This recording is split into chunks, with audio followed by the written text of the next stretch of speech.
بسم اللہ الرحمن الرحیم۔ الصلاۃ والسلام علیکہ یا رسول اللہ وعلی آلہ وصحبہ یا حبیب اللہ۔ سورۃ مائدہ کی آیت نمبر 67 سے ترجمہ اور تشریح کرتے ہیں۔ اللہ کے نام سے شروع جو نہایت مہربان اور بڑا رحم فرمانے والا ہے۔ اے برگزیدہ رسول، جو کچھ آپ کی طرف آپ کے رب کی جانب سے نازل کیا گیا ہے وہ سارا لوگوں کو پہنچا دیجیے، اور اگر آپ نے ایسا نہ کیا تو آپ نے اس رب کا پیغام پہنچایا ہی نہیں، اور اللہ مخالف لوگوں سے آپ کی جان کی خود حفاظت فرمائے گا۔ بے شک اللہ کافروں کو راہ ہدایت نہیں دکھاتا۔ فرما دیجئے اے اہل کتاب، تم دین میں سے کسی شے پر بھی نہیں ہو یہاں تک کہ تم تو تورات اور انجیل اور جو کچھ تمہاری طرف تمہارے رب کی جانب سے نازل کیا گیا ہے نافذ اور قائم کر دو۔ اور اے حبیب، جو کتاب آپ کی طرف آپ کے رب کی جانب سے نازل کی گئی ہے یقیناً ان میں سے اکثر لوگوں کو حسداً سرکشی اور کفر میں بڑھا دے گی، سو آپ گروہ کفار کی حالت پر افسوس نہ کیا کریں۔ بے شک خود کو مسلمان کہنے والے اور یہودی اور صابی یعنی ستارہ پرست اور نصرانی جو بھی سچے دل سے تعلیمات محمدی کے مطابق اللہ پر اور یوم آخرت پر ایمان لائے اور نیک عمل کرتے رہے تو ان پر نہ کوئی خوف ہوگا اور نہ وہ غمگین ہوں گے۔ بے شک ہم نے بنی اسرائیل سے عہد بھی لیا اور ہم نے ان کی طرف بہت سے پیغمبر بھی بھیجے، مگر جب بھی ان کے پاس کوئی پیغمبر ایسا حکم لایا جسے ان کے نفس نہیں چاہتے تھے تو انہوں نے انبیاء کی ایک جماعت کو جھٹلا دیا اور ان کو مسلسل قتل کرتے رہے، اور وہ ساتھ خیال کرتے رہے کہ انبیاء کے قتل اور تکذیب سے کوئی عذاب نہیں آئے گا، سو وہ اندھے اور بہرے ہو گئے تھے۔ پھر اللہ نے ان کی توبہ قبول فرما لی، پھر ان میں سے اکثر لوگ دوبارہ اندھے اور بہرے یعنی حق دیکھنے اور سننے سے قاصر ہو گئے، اور اللہ ان کاموں کو خوب دیکھ رہا ہے جو وہ کر رہے ہیں۔ در حقیقت ایسے لوگ کافر ہو گئے ہیں جنہوں نے کہا کہ اللہ ہی مسیح ابن مریم ہے، حالانکہ مسیح نے تو یہ کہا تھا اے نبی انہوں نے یہ کہا تھا کہ اے بنی اسرائیل، تم اللہ کی عبادت کرو جو میرا بھی رب ہے اور تمہارا بھی رب ہے۔ بے شک جو اللہ کے ساتھ شرک کرے گا تو یقیناً اللہ نے اس پر جنت حرام فرما دی ہے اور اس کا ٹھکانہ دوزخ ہے، اور ظالموں کے لیے کوئی بھی مددگار نہ ہوگا۔ بے شک ایسے لوگ بھی کافر ہو گئے ہیں جنہوں نے کہا کہ اللہ تین معبودوں میں سے تیسرا ہے، حالانکہ معبود یکتا کے سوا کوئی عبادت کے لائق نہیں، اور اگر وہ ان بیہودہ باتوں سے جو وہ کہہ رہے ہیں باز نہ آئے تو ان میں سے کافروں کو دردناک عذاب پہنچے گا۔ کیا یہ لوگ اللہ کی بارگاہ میں رجوع نہیں کرتے اور اس سے مغفرت طلب نہیں کرتے؟ حالانکہ اللہ بڑا بخشنے والا بہت رحم فرمانے والا ہے۔ مسیح ابن مریم رسول کے سوا کچھ نہیں ہیں، یعنی خدا یا خدا کا بیٹا اور شریک نہیں ہیں۔ یقیناً ان سے پہلے بھی بہت سے رسول گزر چکے ہیں، اور ان کی والدہ بڑی صاحب صدق ولیہ تھیں، وہ دونوں مخلوق تھے کیونکہ کھانا بھی کھایا کرتے تھے۔ اور اے حبیب، دیکھیے ہم ان کی رہنمائی کے لیے کس طرح آیتوں کو وضاحت سے بیان کرتے ہیں، پھر ملاحظہ فرمائیے کہ اس کے باوجود وہ کس طرح حق سے پھرے جا رہے ہیں۔ فرما دیجئے کیا تم اللہ کے سوا اس کی عبادت کرتے ہو جو نہ تمہارے لیے کوئی نقصان کا مالک ہے نہ نفع کا، اور اللہ ہی تو خوب سننے والا اور خوب جاننے والا ہے۔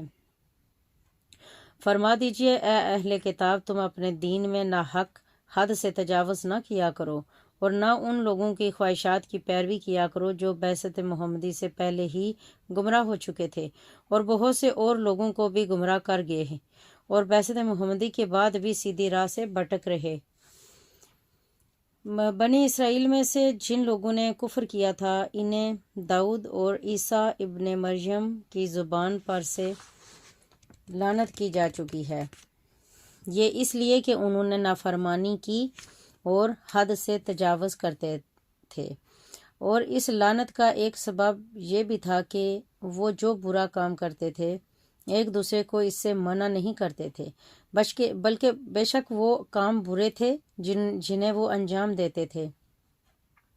آپ ان میں سے اکثر لوگوں کو دیکھیں گے کہ وہ کافروں سے دوستی رکھتے ہیں۔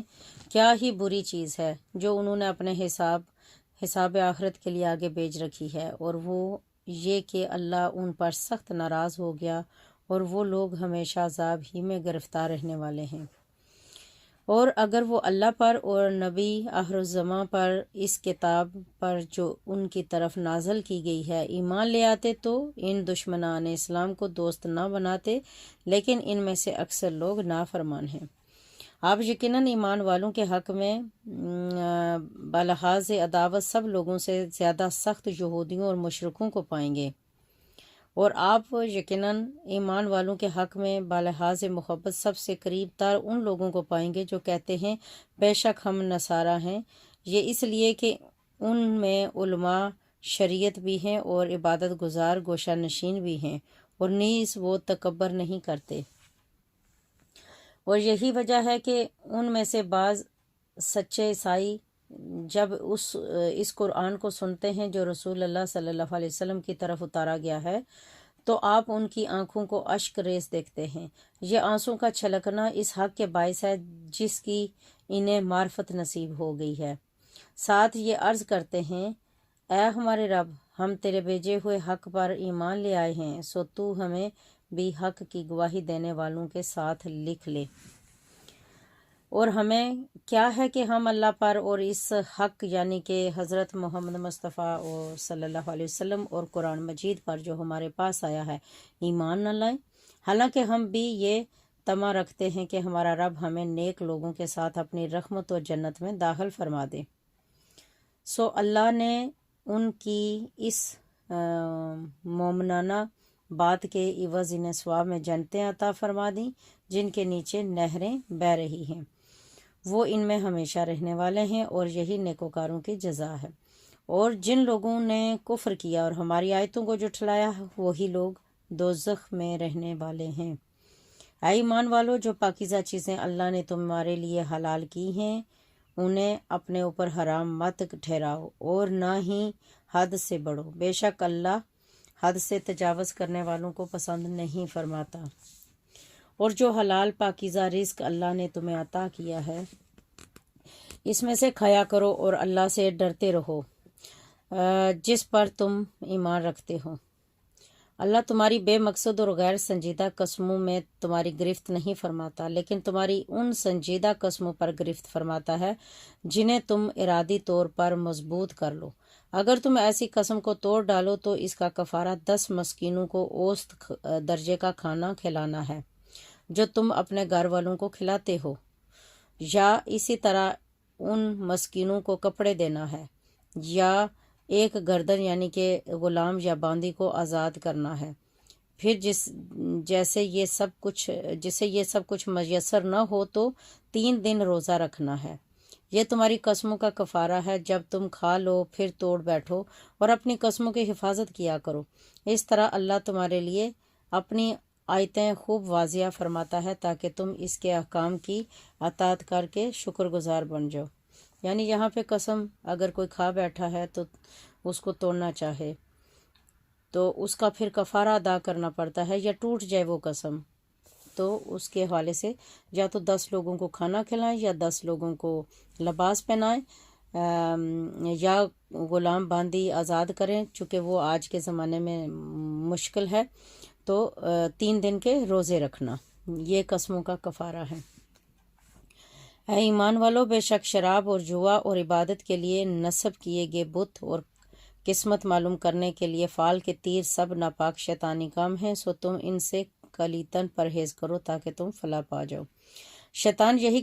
چاہتا ہے کہ شراب اور جوے کے ذریعے تمہارے درمیان عداوت اور کینہ ڈلوا دے اور تمہیں اللہ کے ذکر سے اور نماز سے روک دے۔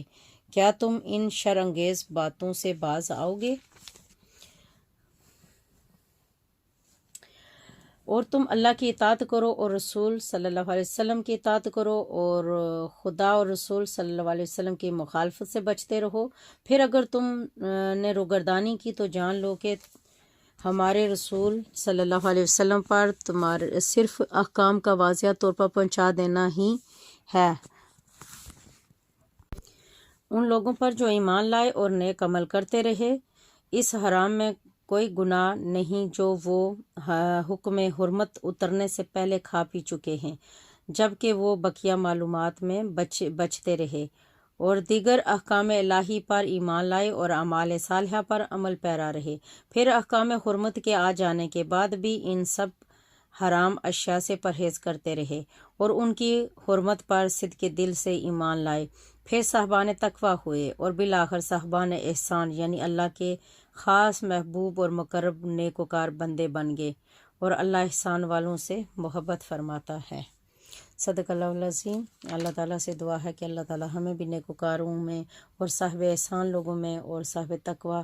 لوگوں میں ہمارا شمار فرما لے، آمین ثم آمین۔ وصلی اللہ تعالیٰ علی خیر خلقہ محمد وعلی عرشہ اجمعین برحمتک یا ارحم الراحمین، آمین ثم آمین۔